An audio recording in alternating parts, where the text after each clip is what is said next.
Easter Sunday, you'd go for the Easter water to the church and bring whatever, a couple of containers of it anyway, and you'd keep it until the 1st of May.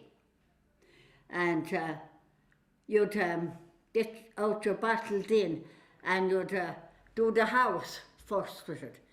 Spread the Easter water around the house, and on the animals, and in the fields, to give you good luck.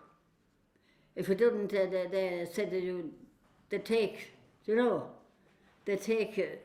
you wouldn't have good luck if you didn't spread it, the Easter water. There was another thing then, the Rogation days. That used to go with the holy water and shake it in the crops. In the direction. And the animals and on your house and everywhere. Well, we do that, yes. I forget, I do, I suppose. We do, yeah. Yeah, I would, I'd go around with it. The Easter water. Easter water, it comes from the Latin verb rogare, task. A 3 Rogation days. Well, the priest would bless a barrel of Easter water for us at the church. And we'd all be coming with bottles, and we take home, I've seen people taking 2 large bottles of Easter water, and I know for one of my sister Essie. Oh, yeah. And you walk the headlands of all the fields you have, and you sprinkle it with Easter water, and the crops will all grow. Oh yeah, it's shaking holy water on all the fields, yeah. I did, May Eve, yeah. I did, I used to do it one time. Spread the holy water on all the fields. And you put a May bush in the cow have. Outside the cow house. I remember that always. Yeah, with May bush. Was that what it was? That was a May bush, yeah. Keep the fish hogs away or something. May Eve, first you go out and you shake holy water all around the 4 corners of your field or garden, wherever you had. And you picked a bit of a May bush on your way back. And you just, as you're going in, you hang it over the door. Used to have a May bush. A May bush, in my time, yeah. And you put it in the field. Pushed in the dung here. And we used to put all ribbons on it, and we used to get flowers and tie them around in bunches and sew them onto all the or just stick them onto the branches. The farmers were told never to give away milk on the 1st of May, or they'd have what's a bad luck, or they'd be giving away milk or something for the rest of the year. I think we heard. If you give it away on the 1st of May, you'd be giving it away for the rest of that year, and you'd have bad luck or something like that. No farmer would give you milk because his milk would go to, his quantity of milk would go down if he gave away the milk on the 1st of May to anybody, not even to a neighbour would he give it. The same with potatoes. I know that now from my own experience, that I sold a cartload of potatoes to a farmer in May, and my crop was just marvellous. Yeah, on May morning when the dew was on the grass, you went out early and you washed your face to keep away blemishes of all sorts. Well, you wash your face in the May dew, and you see the face of the person you're going to marry. Well, all going well. The May dew, we were supposed to get it on our hands and rub it into our face and give us lovely faces. Walk on your bare feet and the May dew. If we had corns now to walk in the morning, the dews, to take him away, to walk in the morning dew early in the morning, for suffering from corns. It was supposed to be a great cure, the dew in the morning. My mother now used to tell us that in May we'd have a bit of a May altar, and we bring in primroses, and she'd say, "What? I told you not to pick them primroses because the geese were hatching," and she said there'd be no goslings.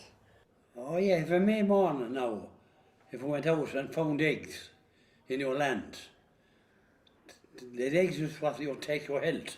You ever heard that? I didn't know of that. Yeah. If we found eggs in the field. Didn't everything we wish believe I? No, so I know, but I just swear we heard it anywhere. The eggs was what the health, to take your health. Yeah.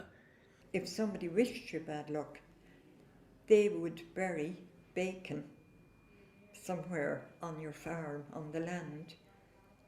So we lived outside town. We were also on a farm, but we lived just outside town. And I remember one day a dog coming up and getting a big lump of bacon out of where I had roses, you know. He just scrabbled and he put up this lump of bacon. So I said, there must be something in that, you know.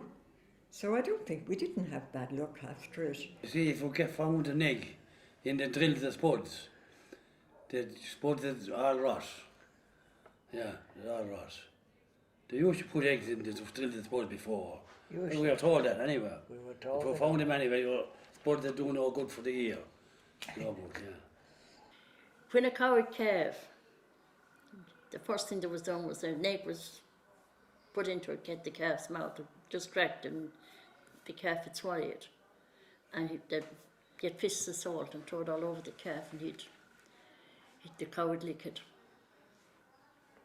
It would stand up then and look for its little feed. Yeah, I remember now at home as you talk about blessed salt. If we had any calves or any cattle or that dying, maybe you get a spill of them. And my father, he'd go over to the monastery in Rosgrave, the monastery in Rosgrave, and he'd get this blessed salt. And he'd put, I think that it was in a sort of a lump, this salt, you know, that the cattle had sucked. Another thing was that they used to go to Clonmacnagh's for some of the clay and bring it home when they be sown turnips. If we washed your feet in the spring well we call it, or a holy well, either of the two. That's what, that would make a little of the well to wash our feet in it. It would rise up and maybe come up a mile or two further up the field. Yeah, if you wash your feet in it. Yeah. Supposing you came to my house and I was making butter. Now, it didn't depend on the make of the churn. It could be one that you twist around, or it could be one that you go up and down. And if you didn't take your turn in doing it, the butter you wouldn't have butter, you just have crumbly butter. Anyone that come in, that if the woman was throwing butter on the kitchen, Yeah. that or they give a hand to it. You see, give a couple of twists. Yeah. If we didn't say you took the butter from them or something like that. Oh, yeah. Yeah. The only time it ever went wrong on people was if there was thunder. It would affect the cream, and that would mean that there'd be no butter. That could happen all right. But when the butter is made, if you're lucky, you had two little platters, and there was a rose maybe or something fancy on it, and you pat it on the butter, put it into a piece of greaseproof paper, you tie it and leave it on the door or on the window for the fairies to be gone in the morning you get up. Every Christmas, my brother would have to go out, my father and mother were there, and he'd have to go out and walk in again and say a happy Christmas to everybody. Did you ever hear that? And he'd have to go down, there was an old woman who lived down at the end of our road, and he'd have to go down to her then and say the same thing. And she loved it. But then he got big, he became a teenager, if you like, maybe do more. that, yeah. And he said, I'm going to do that no more. And then there was a row. Oh. So that ended all that. It was compulsory, sort of, I think, to give the priest something at Christmas. Yeah. If you had a goose, or if you had turkeys, or a load of turf. Well, it was a good idea, wasn't it? It was really? great, it was great, yeah. But they depended on that. There was no oil, there was nothing, other heating. There was a parish priest in the mines one time, and the big estate at the far side of the mines, Kilby, you know, after Yeah. Kilby. And so Father Cunningham was his name, and he was walking his dog. And the dog went in over the ditch, and this old lord was inside with a gun, and he shot the dog. And there he had to come to the priest after. All his stock died, and say mass for him. The priest put a hard look on him. Yeah. He shot his dog. The dog just went in over the ditch and he shot him. So he hadn't looked for it anywhere. We'll say I was out in the field saving hay, and I was maybe using the mowing machine or hay rake or anything like that, and I had a horse attached to it. I brought that horse home that evening, took off its collar and tattle and whatever it had on, but I had to hang the collar a certain way. The collar had to be faced, the part of that hit the horse's breast had to be turned out, not in, not like that. And you left it there until Monday morning, you brought it out, put it back on your horse, and you made the sign of the cross on the collar before you put it on the horse. And there was another one, I don't know, it would be more of a religious thing. My father used to do it if the cattle were, it was to keep cattle from getting sick out in the field. And you'd get a medal at the mission, you could buy medals, you know the way you buy medals at the mission, a Benedict medal, and stick it down in the ground, in the field where the cattle would be, and they'd never get sick or die. This man anyway, he couldn't keep his cows from dying. So he went to the priest anyway, and he told him. And he said, go home, he says, and written the coulter of a plough. Well, what the coulter of a plough is now, you put it on the plough, and to cut the scarf along before the plough, and redden it in the fire. And while that's reddening, the man that done that to you will come to you. So the man showed up after. The coat was getting reddened to the red hot, and your man came to the door that was doing the job. Did he? The priest didn't do that, yeah. Hitting an animal with an elder stick is supposed to be unlucky or something. And if you burn the elder sticks, it's supposed to be bad luck or something. They bring you bad luck. It's not all that long ago. I had a cousin visiting me, and the next thing was the robin came in. They always came looking for a bit of food. I never took any notice of it. But she said, oh God, she says, one of us is going to die. And not too long after, the poor woman herself died. She died. Well, she was good. She was a good age. She was in her 80s. But I always thought of that. But still, I wouldn't believe that the poor Robert would be the cause of anyone's death. Well, a robin came into our house one day and about a week after my husband died. And then the knock on the door came, our door went up, and both doors, back door and front door, and the lads went out and no one saw there. And my brother-in-law died a week or so after. We were in school together, and my friend used to take epileptic fits, God rest her soul. And she'd never take him until the robin landed on the sanctuary lamp.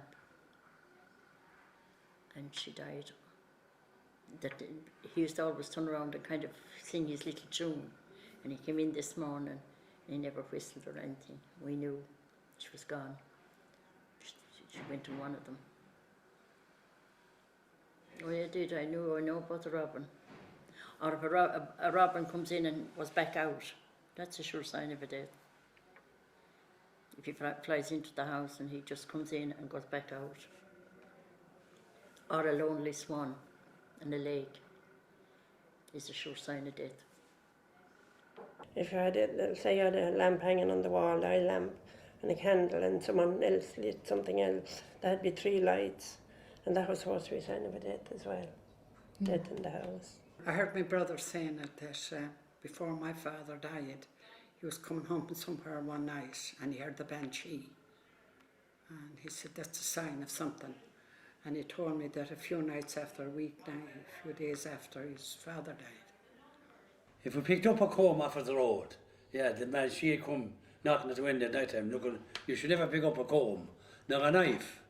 A knife is supposed to take your health. If you found a penknife, it was all the bad luck with a knife. Yeah. But the comb, as you say, if we picked it up off the road, there's a Banshee come at certain hour of the night and knock on the window for the comb. For the comb? And this woman one time, the Banshee knocked, and she got the comb and she put it in the tongs, you know the tongs, and left it out to the window like that. And the tongs was cut in two. I had that. Jesus Patrick will tell you lies. Yeah, the tongs was cut. If she left it out with her hand, her arm was gone. She left the tongs, yeah. and the tongs was cut in two. I had that anyway. Well, down at Connor's Cross, there was this tree in a farm, you know, in field, and the children used to go out there and play. And the next day they went out, and there was a whole lot of combs there. And they took them home to their mother, and the mother said, "Them are the Banshee combs. Take them back and put them where you got them." So she made them take back the combs, but they were supposed to be there still doing their hair. And that happened at Bealtaine Cross now. Who was there? The Banshee was there, was it? No? The Banshee. No. Banshee, yeah. This man I went to, when I was there about 2 months ago. And I said, I heard you had a cure for warts. He said, I have, sit down there. So he got a bottle and he got a bit of, like a bit of cotton wool to me, and he dipped it in the bottle and rubbed it to me wart there, and there was one here which is gone.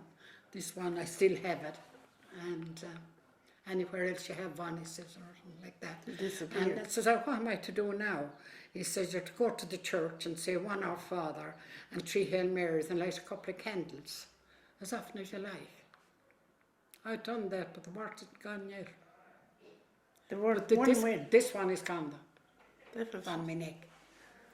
And another thing was your fasting spit. Did you ever hear that? That would cure if you had a bile or anything like that, and rub the first spit in the morning to it. And did you ever hear if you had Easter wash, or if you had it for 7 years? I think I did. There was a cure in it. Yeah. There used to be a stone in the middle of the field before that's called a Wart well, and you go and you wash your hands 3 times in this little round hole in the big stone, and to take away the warts.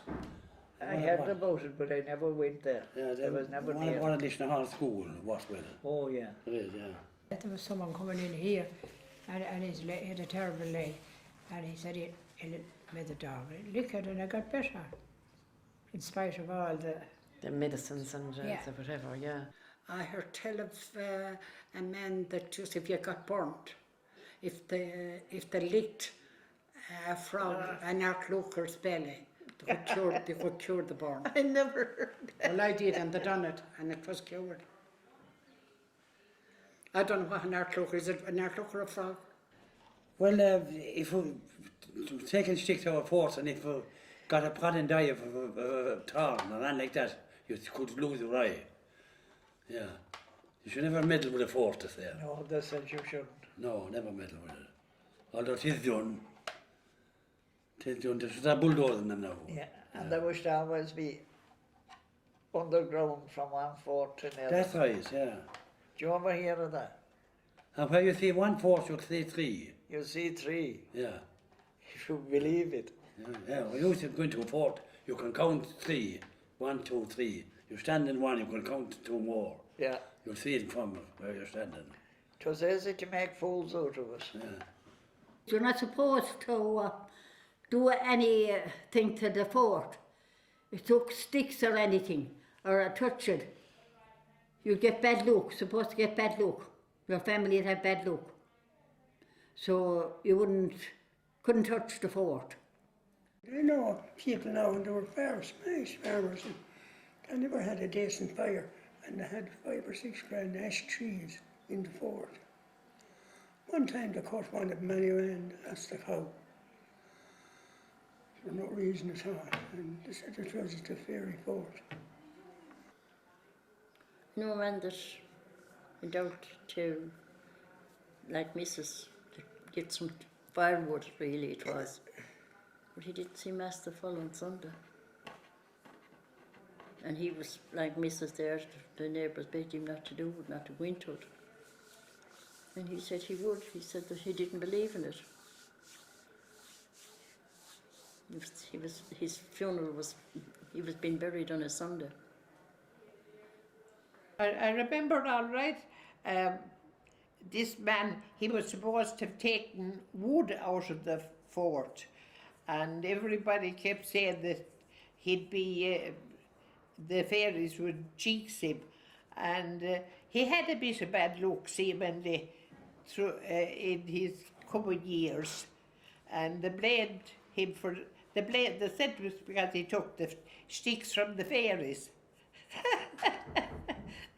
That's what would have happened to him anyway. But you don't do away with them now, do you? No. You leave them there. Yeah, it's not lucky to touch. Oh, it's dangerous, very unlucky to touch a fairy fort.